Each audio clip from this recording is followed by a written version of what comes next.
નમસ્કાર ખેડૂત મિત્રો, તમે જોઈ રહ્યા છો ખેડૂત વિકાસ યુટ્યુબ ચેનલ। ખેડૂત મિત્રો, આપણે જેમ આજે સવારના વિડીયોમાં કહ્યું હતું એમ અત્યારે મિત્રો આપણે કપાસના ભાવ ઉપરાંત અન્ય જણસના ભાવ પણ સરકાર દ્વારા બહાર પાડી દેવામાં આવ્યા છે। તેના વિશે સંપૂર્ણ માહિતી મેળવવાના છે, તેથી વિડીયોમાં સુધી બન્યા રહેજો। ચેનલમાં ન હોય તો ખાસ મિત્રો ચેનલને સબસ્ક્રાઈબ કરજો અને આપણે આજે વેરીફાઈ પણ કરવાના છીએ કે આ ભાવ ખેડૂતોને પોસાય કે ન પોસાય। મિત્રો, તમને આ ભાવ વિશે શું લાગે એ તમે કોમેન્ટમાં જણાવવાનું ભૂલતા નહીં, અને ચેનલમાં નવા હોય તો ખાસ મિત્રો ચેનલને સબસ્ક્રાઈબ કરી દેજો।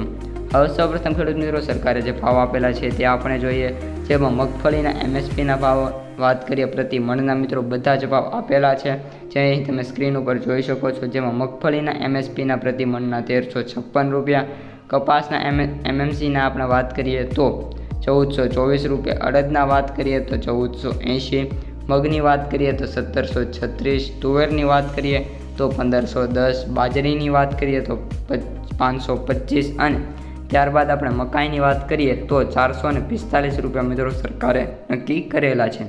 હવે મિત્રો આપણે સૌપ્રથમ આપણે મગફળીથી શરૂઆત કરીએ તો મગફળીના જે ભાવ આપેલા છે એ 1350 છે, જે ગયા વર્ષની સરખામણીએ 100 રૂપિયાનો વધારો કરવામાં આવ્યો છે। એટલે મગફળીમાં હાલ થોડાક એવા સારા ભાવ મળી શકે છે, અને ખેડૂતોને જો 1350 પ્લસનો ભાવ મળે તો એ મગફળી માટે સારું એવું કહી શકાય છે, કારણ કે મગફળીનું ઉત્પાદન પણ વધારે આવતું હોય છે। આ વર્ષે મગફળીનું વાવેતર પણ વધારે થયું છે, અને તેને ધ્યાનમાં રાખીને આપણે ઓલ ઓવર ભાવની વાત કરીએ તો મગફળીના સારા ભાવ ગણી શકાય છે। એના વિશે તમારું શું કહે છે કોમેન્ટ બોક્સમાં જણાવી દેજો। ત્યારબાદ ખેડૂત મિત્રો આપણે કપાસ છે એમની વાત કરીએ તો એના 1424 રૂપિયા નક્કી કરવામાં આવ્યા છે। હવે કપાસના ખેડૂતોને મારું પૂછવું છે કે શું આ ભાવ ખેડૂતોને પોસાય કે ન પોસાય, અહીં કોમેન્ટમાં જણાવી દેજો। 1424 રૂપિયા પ્રતિ મણના, અને ઉત્પાદનની વાત કરીએ તો ઓલ ઓવર આપણા ગુજરાતમાં 15થી 14 મણ વીકે આવતો હોય છે કપાસ, એટલે આ ભાવ ખેડૂતોને પોસાય નહીં। ખેડૂતોને કપાસમાં જે ખર્ચો થાય છે એ પણ ખૂબ જ વધારે થતો હોય છે, જેના કારણે ઓછામાં ઓછા 1800 રૂપિયા ખેડૂતોને મળવા જોઈએ એવું અમારું મત છે। તમારે આ વિશે શું કહેવું છે એ કોમેન્ટ બોક્સમાં જણાવી દેજો। ત્યારબાદ અડદની વાત કરીએ તો 1480, મગની વાત કરીએ તો 1736, તો આ બંને ભાવ પણ ઠીકઠાક છે, કોઈ એવા બહુ સારા એવા ભાવ કહી શકાય નહીં। ત્યારબાદ તુવેર, બાજરી અને જે મકાઈ છે એમના ભાવ પણ ડિસેન્ટ આપવામાં આવી રહ્યા છે, અને ખાસ કરીને બાજરીના વાત કરીએ તો 525 રૂપિયા તે ઠીકઠાક ગણી શકાય એવા ભાવ દેખાઈ રહ્યા છે।